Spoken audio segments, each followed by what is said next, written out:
ஓம் சக்தி. ஆதிபராசக்தி. மேல்மருவத்தூரில் நம் பங்காரு அம்மா வாழ்ந்த காலகட்டங்களில் நடைபெற்ற அற்புதங்களையும் சித்தாளர்களையும் உங்களுடன் பகிர்வதில் பெருமகிழ்ச்சி அடைகிறேன். பணம் படைத்தவர்கள் எளியவர்களை எவ்வாறு சிக்கலில் மாட்டி விடுகிறார்கள், அவர்கள் எப்படி தப்பிக்கிறார்கள் என்பது பற்றிதான் வரலாறு. ஓம் சக்தி. அரசு உத்தியோகத்தில் இருந்த அன்பர் ஒருவர் பணத்தை கையாடல் செய்துவிட்டார் என்று பொய்யாக ஜோடித்து அவரின் மேலதிகாரிகள் வழக்கு ஒன்றை போட்டு நீதிமன்றம் வரை அவரை ஏற்றிவிட்டார்கள். உத்தியோகத்தை இருந்து அவமானப்படுத்தப்பட்ட நிலையில் உண்மையில் இருந்தார் அவர் நிரபராதி. மிகவும் மனம் நொந்த நிலையில் அவர் அன்னையிடம் அருள்வாக்கு கேட்க வந்தார். அன்னை கூறுவற்றை முழுமையாக வாங்கிக் கொள்கின்ற மனநிலையில் அவர் இல்லை. அன்னை கூறியவற்றை அந்த நிமிஷத்தில் மறந்துவிட்டார். வெளியே வந்து அம்மா என்ன சொன்னார்கள் என்று நினைத்து பார்த்தார். அவர் நினைவுக்கு ஒன்றும் எட்டவில்லை. உடனே வீட்டிற்கு வந்துவிட்டார். சில நாட்கள் கழித்து மீண்டும் அருள்வாக்கு கேட்க அம்மாவிடம் வந்தார். அருள்வாக்கு கிடைத்தது. அப்போது வழக்கின் தீர்ப்பு வர இன்னும் 2 நாட்களே இருந்தது. அம்மாவின் முன்னால் அருள்வாக்கு கேட்க அமர்ந்தார். அம்மா சொன்னார்கள், கையெழுத்தை நீ கவனி, உன் தலையெழுத்தை நான் கவனிக்கிறேன், உத்தரவு என்றால் அம்மா. மீண்டும் விளக்கம் கேட்டார். அதையே திருப்பி சொல்லி அனுப்பிவிட்டாள் அன்னை. இந்த முறையும் குழம்பிய நிலையில்தான் வெளியே வந்தார். அன்று தீர்ப்பு நாள். நீதிமன்ற கூண்டிலே நிறுத்தப்பட்டார்.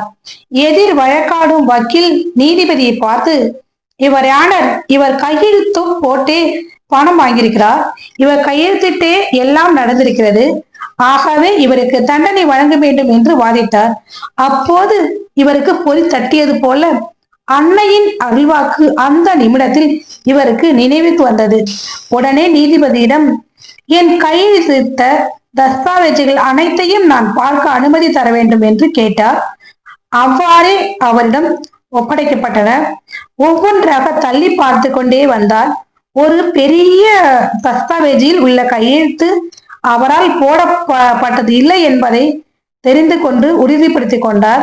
மற்றவற்றில் அவரால் எளிதாக அவர் கையெழுத்தை அடையாளம் காண முடியவில்லை. இதில் உள்ளது என் கையெழுத்தே அல்லவே இல்லை, இது போலி கையெழுத்து. போலியாக இந்த கோப்பை தயாரித்து உங்களிடம் சமர்ப்பித்து உள்ளார்கள். எனவே மறு விசாரணை செய்ய வேண்டும் என நீதிபதியிடம் கேட்டார். நீதிபதியும் அவ்வாறே வேண்டுகோளை ஏற்று கையெழுத்து நிபுணரிடம் அந்த தஸ்தாவேஜி அனுப்பி வைத்தார். அவற்றை